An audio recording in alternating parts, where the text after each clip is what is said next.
राजधानी भोपाल से खबर, जहां थोड़ी देर में सौरभ शर्मा की कोर्ट में पेशी होगी। तो इस वक्त की बड़ी खबर आप तक पहुंचा रहे हैं, जहां थोड़ी ही देर में यानी कि कुछ ही समय के बाद सौरभ शर्मा की कोर्ट में पेशी होगी। तो ईडी सौरभ शर्मा को कोर्ट में पेश होने के बाद में पूछताछ भी करेगी। आपको ये भी बता दें कि सौरभ शर्मा और उसके साथियों की पेशी होगी। तो आज सौरभ की 7 दिनों की रिमांड खत्म होगी। सौरभ, चेतन गौर और शरद जायसवाल की पेशी होगी।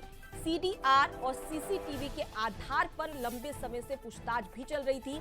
फरारी के दौरान किन लोगों के साथ में संपर्क था सौरभ का, इसको लेकर भी ईडी लगातार पूछताछ कर रही थी। देखिए, 7 दिन की रिमांड और रिमांड के बाद आज कोर्ट में पेशी होगी।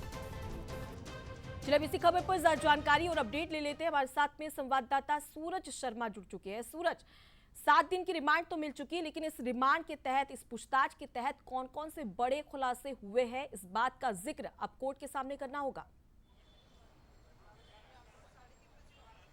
देखिए, बिल्कुल एक हफ्ते की रिमांड पर सौरभ, शरद और चेतन थे और तीनों से पूछताछ भी हुई, क्योंकि सबसे खास बात यह है कि जो 52 किलो 50 किलो सोना था और 10 करोड़ रुपए नकदी थी, उसका मालिक कौन है ये अभी तक पता नहीं चल पाया था। और यही कारण है कि कोर्ट में पेश करने के बाद एक हफ्ते की रिमांड ईडी ने ली थी। तो लगातार भोपाल में ईडी के दफ्तर में पूछताछ भी हुई। इसके अलावा जो खासतौर से सीडीआर है, तीनों की कॉल डिटेल के आधार पर ही पूछताछ की गई है कि कौन कौन लोगों से वो बातचीत करते थे और पिछले 1 महीने में सौरभ रहा कहाँ आखिर। जिस तरीके से 17 को छापेमार कार्रवाई हुई थी, उसके बाद से लगातार 40 दिन तक वो फरार रहा। तो अलग अलग स्थानों पर वो किसके से बातचीत करते हुए पहुंचा, उसके लिए खर्चे के लिए पैसे कहां से आए, तो तमाम वो चीजें हैं वो पूछताछ की जाएगी।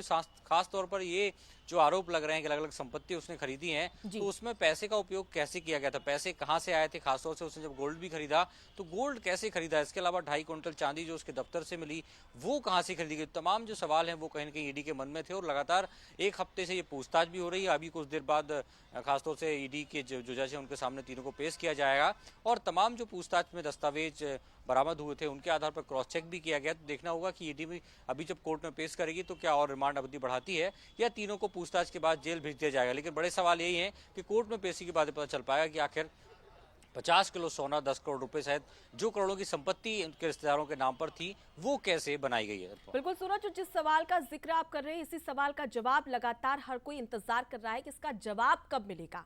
क्या आज मिल पाएगा कोर्ट में पेशी होने के बाद। फिलहाल के लिए बहुत शुक्रिया आपका, तमाम जानकारी हम तक